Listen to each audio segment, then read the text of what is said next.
Hi everyone, welcome back to The Chosen One by Ashley. Welcome back to my channel. If you're new, thank you so much for joining. Thank you so much for your support.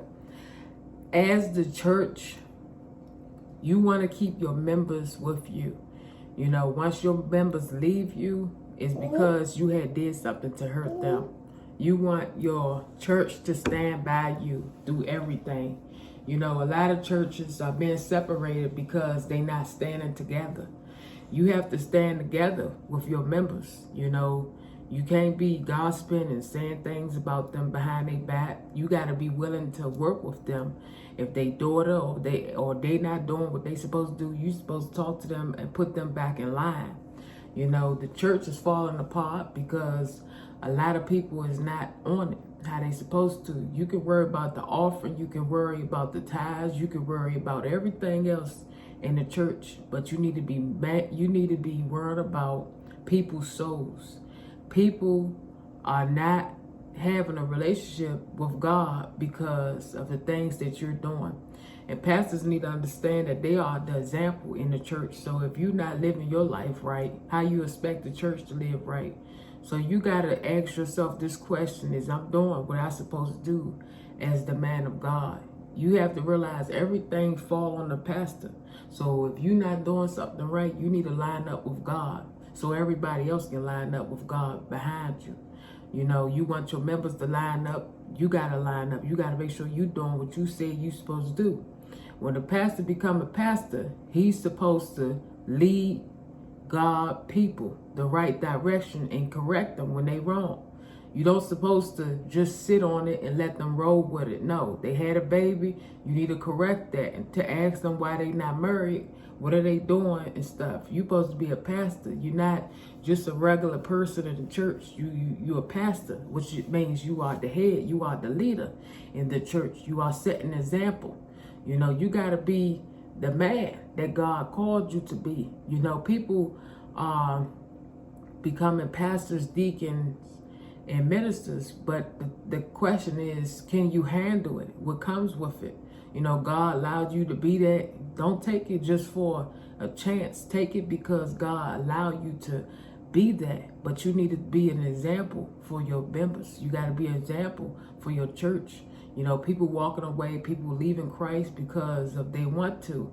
But it's not because of you. They leaving it because of the things that you're doing. You got to realize you are the pastor. You are the head. You are the one that's supposed to hold the church together, not break it. You the one supposed to line it back up, fix it, figure out what's going on, what's going on with the choir, what's going on with the children study, what's going on, why everybody not lining up, what's going on. You know, the pastor have to realize that they are the head. If your church is falling apart, it's because you're not doing everything right. You gotta get that correct. You know what I'm saying is, as pastors, you gotta make sure everything is lined up accordingly to the way God said it. You know, why your church is falling apart is because you're not doing some things correctly.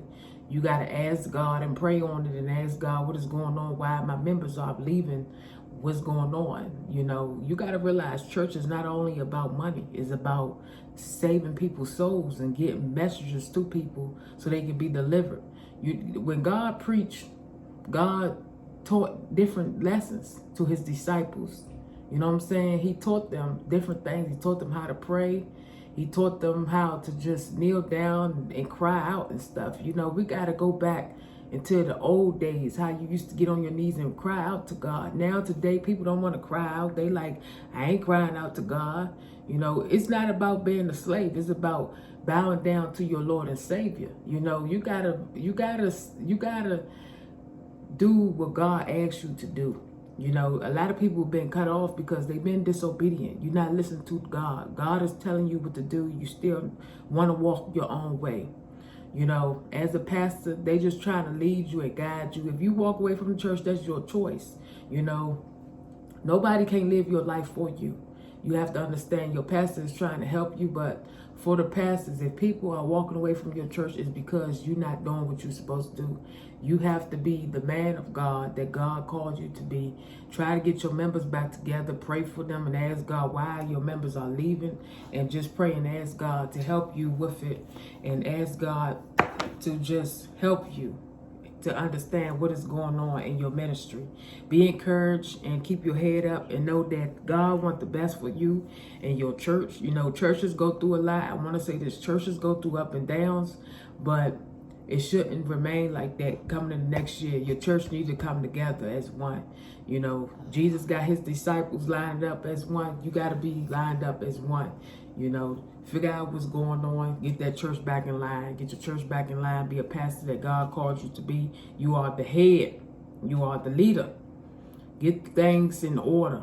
You know, the MC done walked away. The choir director walked away. People just walking around. Because you got to talk to them. You got to understand your members. And sometimes the pastors don't even sit down and talk to their members. You got to have a relationship. You got to build a relationship with your members. Try to understand them and ask God. Just pray and ask God what's going on with your church. Okay? Be encouraged. God bless you all. Thank you for watching. Have a blessed day.